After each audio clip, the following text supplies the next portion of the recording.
سب سے بڑا چیلنج تو یہ ہے کہ پاکستان کی اہمیت جو ہے وہ امریکی پرائرٹیز یا ترجیحات میں شامل نہیں ہے، یعنی کہ پاکستان اپنی اہمیت کھو چکا ہے۔ مودی کا بھی آ رہی ہے، آپ صرف ادھر ایک ہمارے ایک قیدی کی دوستی اور محبتیں نہ گنوائیں، ادھر بھی بڑی ہماری بھی یاری ہو سکتی ہے، ایسی کوئی یاری ہے، یاری اور محبتیں کوئی ایسی بات نہیں ہے، جو مرضی ہو جائے، ٹرمپ جنگ نہیں ہونے دے جنگ نہیں ہونے دے گا۔ سے امریکہ افغانستان سے نکلا ہے، پاکستان کا رول امریکہ کے لیے بہت منیمل ہو گیا ہے۔ پاکستان کے بارے میں سوچیں گے، نہ نواز شریف کے بارے میں سوچیں گے کہ اب ڈونلڈ ٹرمپ کے دوسری مرتبہ امریکہ کے صدر بننے کے بعد پاکستان کی ریاست کے لیے سب سے بڑا چیلنج کیا ہوگا؟ میرا خیال ہے سب سے بڑا چیلنج تو یہ ہے کہ پاکستان کی اہمیت جو ہے وہ امریکی پرائرٹیز یا ترجیحات میں شامل نہیں ہے، یعنی کہ پاکستان اپنی اہمیت کھو چکا ہے، اور پچھلے چند سالوں میں ہم نے دیکھا ہے کہ جب سے امریکہ نے ملیٹریلی وڈرا کیا ہے افغانستان سے، اس کے بعد سے پاکستان اور امریکہ کے بائی لیٹرل باہمی تعلقات جو ہیں وہ ایک چوراہے پہ کھڑے ہیں اور وہیں کھڑے رہے ہیں، اس لیے کہ ان پہ جو حاوی تھا ایشو وہ افغانستان میں جو جنگ ہو رہی تھی، جس کے لیے امریکہ کو پاکستان کی تعاون کی ضرورت تھی۔ اب میں نہیں سمجھتی کہ کوئی ایسا ایشو ہے، بلکہ امریکہ کی ترجیحات تو آپ کو معلوم ہے حامد، سب سے بڑی پرائرٹی ان کی ہے ٹو کنٹین چائنا، اور چائنا پاکستان کا اسٹریٹجک پارٹنر ہے۔ اس کے علاوہ امریکہ کا اسٹریٹجک پارٹنر ہمارے خطے میں بھارت ہے، تو between these two relation ships, یعنی کہ بھارت، امریکہ، پاکستان، چائنا، تو اسپیس کافی لمیٹڈ ہے پاکستان امریکہ تعلقات کے لیے، تو آئی تھنک ہمیں یہ مد نظر رکھنا چاہیے۔ شہزاد صاحب جی ملیہ صاحب السلام علیکم۔ 2017 میں دو foreign policy framework Trump administration سامنے لائی تھی، جس میں ایک ساؤتھ ایشیا کے حوالے سے تھا۔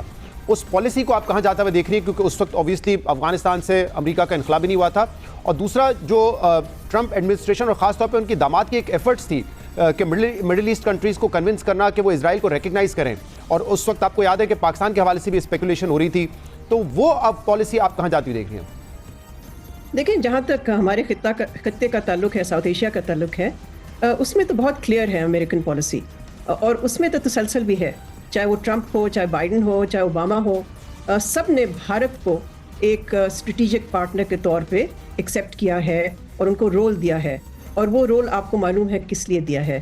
وہ رول اس لیے بھی دیا ہے کہ وہ چاہتے ہیں کہ بھارت ایک کاؤنٹر ویٹ کے طور پہ چائنا کے خلاف آئے۔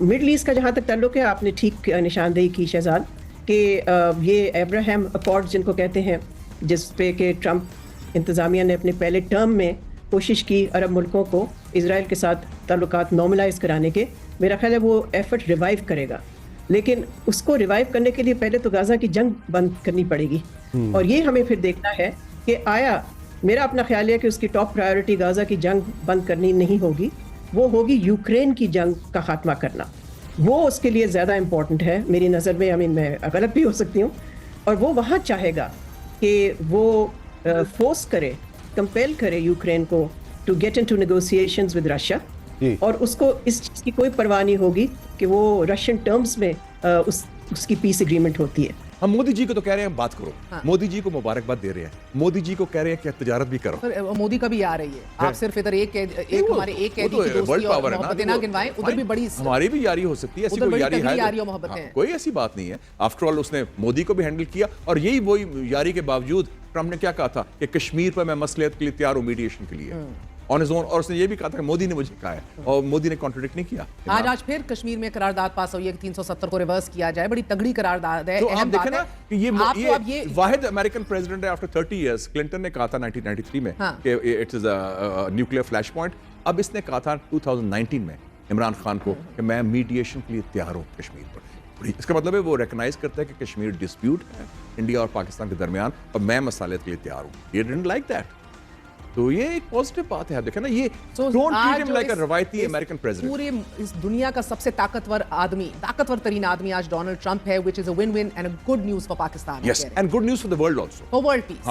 If he delivers on what he's promising, sir. He will deliver. ہمارے، اور آپ نے ایران کا بالکل ذکر نہیں کیا اس پوری۔ اچھا، ایران کی بات کر لیں، مزے کی بات ہے، آپ بات کر رہی ہیں۔ کل رات کو میرا کھانا تھا with doctor Abbas Araghchi, the Iranian وزیر خارجہ جو تشریف لائے، میں پرانا جانتا ہوں، یہ نائب وزیر خارجہ تھے، میرا دوست جو جواز ظریف جب وزیر خارجہ تھے، میں نے ان سے سوال بھی کیا، یہ جو آپ نے بات کی، ان کے بھی ورس نائٹ میں آج پورے ہو رہے ہیں۔ نہیں، I mean the sanctions are all during sanction وہ ٹھیک ہے، جنگ تو نہیں ہوگی نا، جنگ وہ نہیں کرنے دے گا۔ ریممبر، جو مرضی ہو جائے، ڈونلڈ ٹرمپ جنگ نہیں ہونے دے گا، جنگ نہیں ہونے دے گا۔ کہ اسرائیل کا اٹیک کرے اسے سارا کرے. اس نے کہا, میں نے پوچھا ڈاکٹر عباس اراغچی سے, میں نے کہا کہ آپ یہ چاہیں گے امریکہ سے تعلقات بحال کیے جائیں یا نیوکلیئر ڈیل واپس آ جائے؟ کہتے ہیں ہماری خواہش ہے, ہماری کوشش ہے, ہم چاہیں گے, اور ہم بھی چاہتے نہیں ہیں کہ اسرائیل نے پرووک کیا, ہم جنگ نہیں چاہتے. تو کنورجنس ہے ایران اور امریکہ کی کہ نو وار, تو ایک سٹارٹنگ پوائنٹ تو ہو گیا نا, وہ بھی تیار ہیں. تو میرے خیال میں حالات ڈفرنٹ موو کریں. ہم جو روایتی ادھر بیٹھے ہوئے ہیں, ہم ایک دوسرے کے ٹانگیں کاٹ رہے ہیں اور وہ تضاد, تکرار, تصادم کی سیاست, ہم let us look at the big picture. دنیا میں اتنی تبدیلی آ رہی ہے, مجھے تو بڑا دکھ ہوتا ہے بیکاز آئی ٹریول اے لاٹ, اور ہر لوگ پاکستان کی طرف دیکھتے ہیں. یو ایس کی جو پالیسی ہے انڈو اسپیسیفک ہے, اور اسپیشلی ساؤتھ ایشیا کی, اب اس میں انڈیا جو ہے اسٹریٹجک پارٹنر ہے. چائنا کو کنٹین کرنا جو ہے یہ پہلی پریورٹی جو بائیڈن کی بھی تھی, ان کی بھی ہوگی. اب ایسے میں اگر تو چائنا پر زیادہ پریشر ڈالا جاتا ہے, پاکستان کے لیے چیلنج کیا ہوگا؟ ایک چیلنج تو یہ ہے کہ بانی پی ٹی آئی کو رہا کرنا ہے نا, لیکن اب پہلے سارے چیلنج پہ پاکستان کے چیلنج پاکستانی ہے جی. میرے خیال میں باہر کے چیلنج ڈھونڈنا کم کریں. آپ کے پاس کمی ہے چیلنجوں کو کہ آپ امریکہ میں ڈھونڈ رہے ہیں, اپنے آپ کے پاس کافی ہیں. میں اگر آپ کا کیمرہ آپ پہ فوکس کر سکے, آپ کے پیچھے ایک اسکرین ہے جس کے آپ کے پروگرام کا نام لکھا ہے, اس کے پیچھے ایک نیلی دیوار ہے جس پہ خبریں لگی ہوئی ہیں. آپ کے سر کے بالکل اوپر جو خبر لکھی ہوئی ہے, I'm reading that says rallies condemn Trump's threats against Pakistan. یہ میرے خیال میں 8 سال پرانی, کوئی 7 سال پرانی خبر ہے. So I think that reality remains. اس وقت پاکستان کی امریکہ جو ہے وہ پاکستان امریکہ کے ریڈار پہ نہیں, ٹھیک, اور ٹرمپ کے ریڈار پہ نہیں. تو یہ سوچنا کہ وہ پچھلے ہفتے عمران خان کے بارے میں سوچ رہے تھے, وہ اپنی بیوی بچوں کے بارے میں نہیں سوچ رہے تھے, تو عمران خان کے بارے میں تو نہیں سوچیں گے, اور نہ پاکستان کے بارے میں سوچیں گے, نہ نواز شریف کے بارے میں سوچیں گے. اچھا, یہی سوال میں آپ کے سامنے رکھوں گا, بلکہ آپ تو 2 سال پہلے ہمارے ایک پروگرام میں یہ کہہ چکی ہیں کہ ہم ابھی اس طرح سے امپورٹنٹ نہیں رہے, وڈراول کے بعد ہم ریڈار پہ نہیں ہیں امریکہ کے. آپ کی اس پر کیا ٹیک ہے؟ اور دوسرا, جو تحریک انصاف کے بڑے دوست جو خوش ہو رہے ہیں, ان کی خوشی میں کیا کوئی وزن ہے؟ دیکھیے, ایک تو جو عادل صاحب نے کہا ہے وہ ایبسولوٹلی بالکل صحیح کہا ہے, اور میں تو آپ نے خود ہی بتایا کہ میں تو 2 سال سے یہ کہہ رہی ہوں, جب سے افغانستان سے امریکہ نے وڈرا کیا ہے, پاکستان کا بہت بڑا رول تھا افغانستان سے امریکہ کے وڈرال میں, پاکستان کا بہت بڑا رول تھا طالبان کی حکومت میں آنے میں, کیونکہ ظاہر ہم نے کافی سپورٹ کیا تھا افغان طالبان کو. لیکن یہ بات صحیح ہے کہ جب سے امریکہ افغانستان سے نکلا ہے, پاکستان کا رول امریکہ کے لیے بہت منیمل ہو گیا ہے, کیونکہ پاکستان کی ماضی میں بھی جو امپورٹنس امریکہ کے ساتھ رہی ہے وہ ٹرانزیکشنل زیادہ رہی ہے, جب امریکہ کو اس خطے میں ضرورت پڑتی ہے کسی چیز کی.